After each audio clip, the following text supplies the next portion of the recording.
So you're in the middle of preparing for your exhibition at Lawrie Shabibi, which will open in Dubai in September.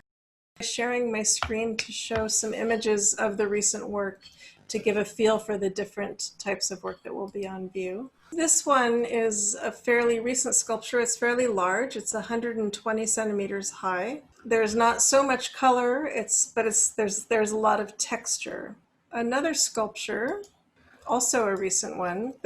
This is a lady going to a party in a hurry, also from this year. And this is 46 centimeters high.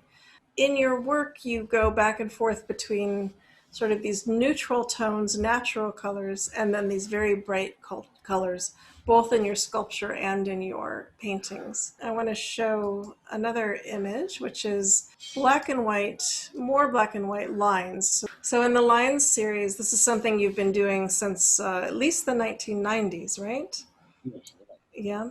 Generally, it's been black and white, and it seems to tell a story of lines marking on a page, counting time, maybe a reference to text, to windows, to structures, to buildings. And then recently you began making paintings of these lines. I think this is 2017. Another one in that same year, you start adding color. And that is also from 2017, 40 centimeters high. And it feels much more figurative in some ways, and yet it's clearly derived from the lines that you were doing. There's a series of paintings that will be on view that are very large, and you've called them the Boulevard series. Now, the Boulevard series can definitely be read as a boulevard. I see a line curving down the center and these branches that come out into these circles, and it feels like we could be looking at an aerial view of a city from the airplane. But then when I look at other work by you, you have a long history of doing these forms. Sometimes you have different names for them. So when I look at this image, and then I look at the one of the boulevards, to me, I see a connection. I see the low lines with the circles, that they're all related to this kind of form that's very different from the lines series, right? They don't look like buildings, but they look like they could be plants or flowers or a city seen from above. Do you think of them as the same body of work? Of course, yeah. They Yeah. are the same. Yeah, yeah. They are the same for the symbols and this. So why sometimes the names of the work is do some kind of confuse for Mm. the viewer, you know. For me, as example, the name or my artwork is not important. Maybe it's coming later. Maybe like Contessa, as example, Contessa, the lady who's going to the party on Harry. This work, they called themselves because when I am work on it, I didn't put a name for it. But after when it's finished, and then I start to look it and to make some of conversation between me and them. Then suddenly they called themselves. I am Contessa. Yeah. So some of work rest I keep it untitled without name because the names is keeping the viewers on the border, inside the border. As Yes. example, yeah. So that's I don't want like it in my work, but how the title of the work is related to the work itself. As example, Contessa, I found it is dancing, Mm. and yeah, and dancing it's like not like anyone, like Contessa, and like very high class lady. The figure has a real elegance, right? This sort of,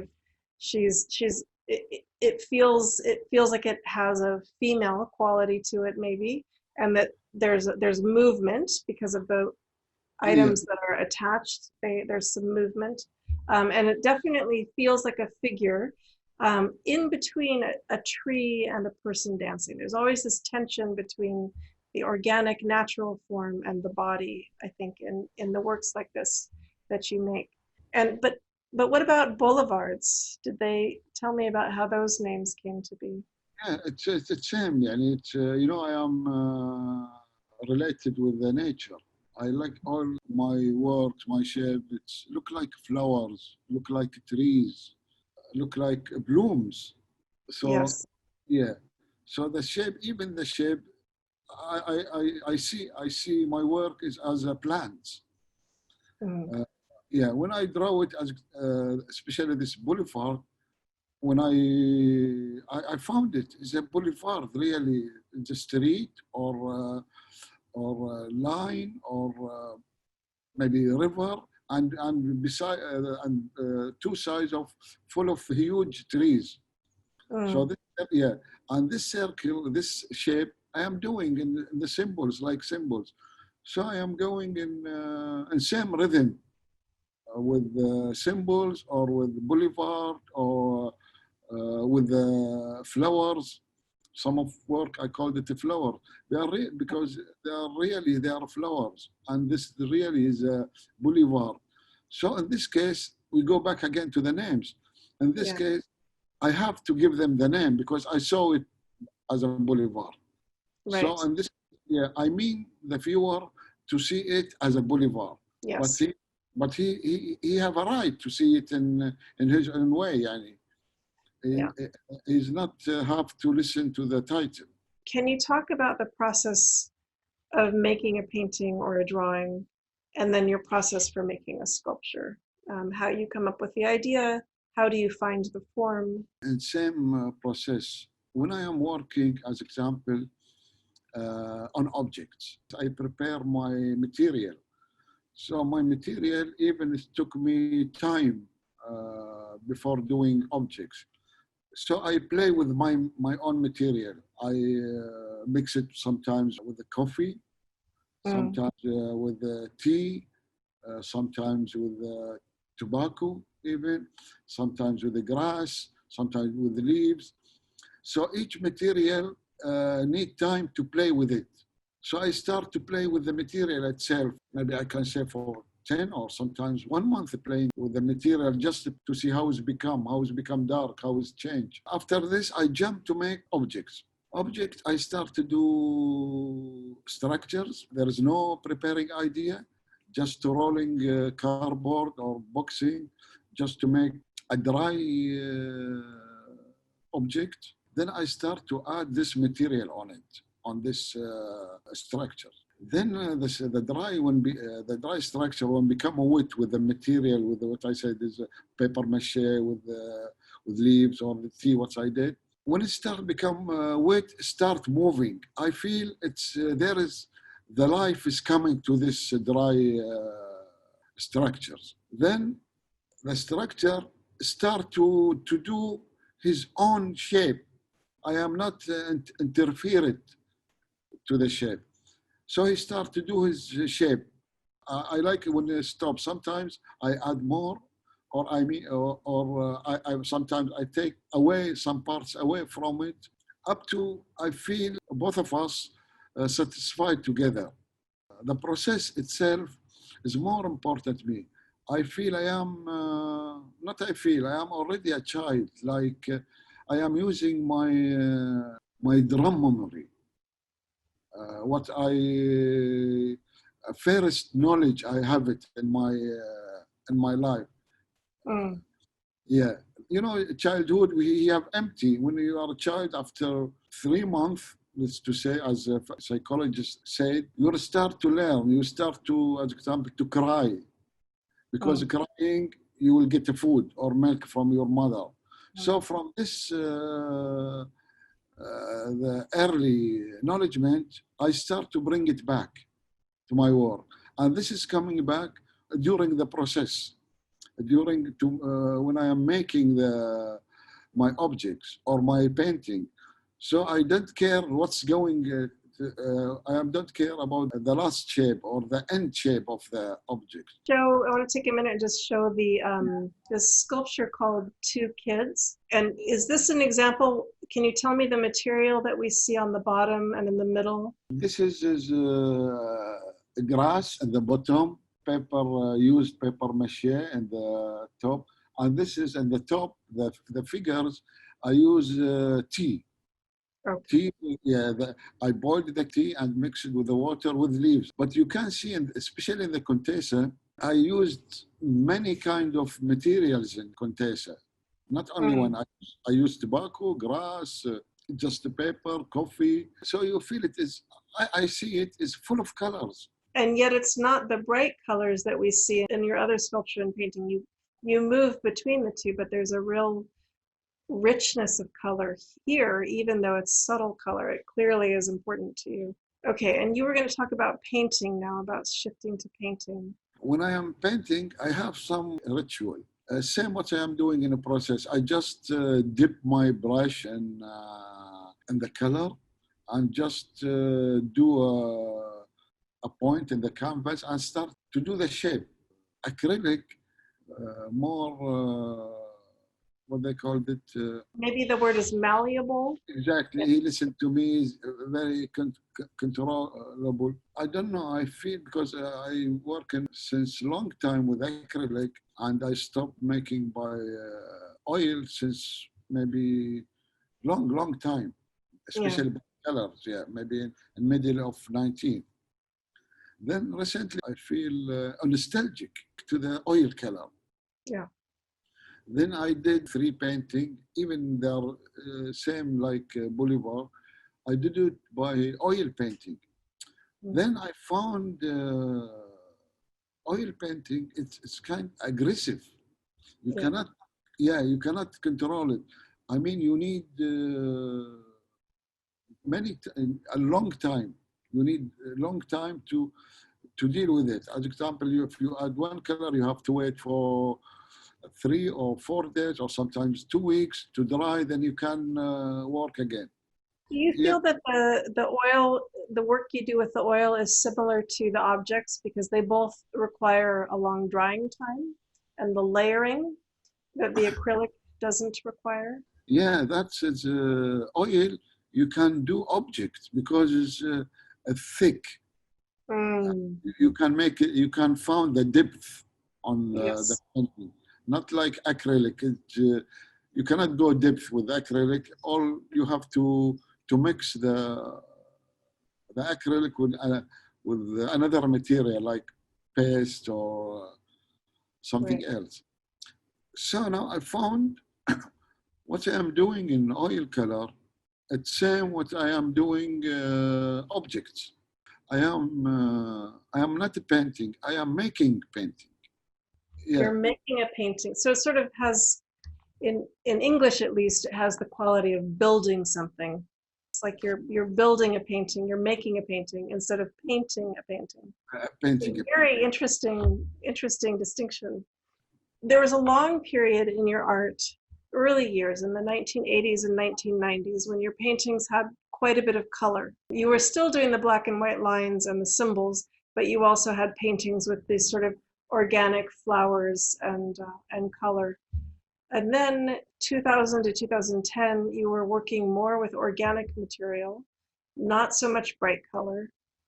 And then in Kochi, during the Kochi Biennial in 2016, is that right?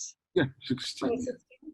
Um, you did a whole series of collage that worked with brown and beige and very neutral tones. And then you switched to really bright colors. And you also switched studios to a studio that you call the Candy Box. Could you tell me the story about your artwork and how you respond to where you are? What makes you change from neutral tones to bright? Not I am choosing, yani the material itself is choosing me. When I at Kochi, I am, because it's very a new area for me, a new culture, a new talk, speech, language, food, everything is changed. Yeah. Yeah, so I am I was being in a new place for me. At the same time, that's meaning there is a new material. I mean, the material is belong to this place. So material that comes that you find naturally around Kochi. and Yeah, incurable. yeah, Yeah, exactly. And I even their kind of trees, I use the leaves, even give me this kind of colors, the brownish, like mm, this. yeah, So that's what I want to say. The environment there is guide me. yeah. It choose me to do like this work. So you have what appears to be, at first glance, a totally new series of paintings. We talked about it earlier, the Boulevard series. They don't, they look related to the work you were doing in, say, 1988, 1989, very late 1980s, but much more, their edges are sharper and it's a stronger, it's a more sort of balanced composition, and there's less movement and there's more structure, I think. They look, I don't know quite how to describe it, but can you talk a little bit about how, where those paintings come from and how you feel they're related to your other work? Is it as simple as saying sometimes it's a flower and sometimes it's a boulevard, or do you think of them as different kinds of work? The flower, the boulevard, the symbols. No, they are all related together. As Oh, example, yeah, when we can say the flowers or the boulevard, it's details of very close details from the symbols. same one. Okay. Maybe I took the small part of the symbol, become like boulevard. Because maybe if I do painting, maybe 20 by 20 meters, as example, you will see this boulevard is a detail for this huge painting. Mm. Yeah. So still, this is detail for the symbols. I am trying to do beyond the abstract, يعني, for the shape. Yeah. So I try to, as example, we go back to the lines. I try to do it. Then I found even the point is not minimal. There is a shape before the point. So the point is not the begin, is not the start. There is something behind it. So from this my now working experience, looking what's before the point. The, It's the the way that you think about what's before the point, it yeah, reminds me of what's behind the eyelid, between the eyelid and the eye. yeah, yeah, Yeah. exactly same. Yeah, this same area, same zone or same area. I am working on it, and this still I am between these things. Okay. Eyeball because there is huge space between this. Even Yeah. when we go back to the drum memory, it's full of our knowledge when we get it when from childhood. This is more important than later knowledge we get it. And almost of the people, they forget this. They forget their knowledge from childhood. But sometimes they're coming out their knowledge automatically is coming from them, but they are unaware about it. But the difference for me, I am aware about it. I am go deep in my drum memory to find it, to bring it back again to me. Mm. So yeah. So sometimes I see this my object, especially the last one, colorful on this, is a toy. Man on 60 years old, he making his toys from childhood memory. Yeah. So yeah, this is my toys. I play with it.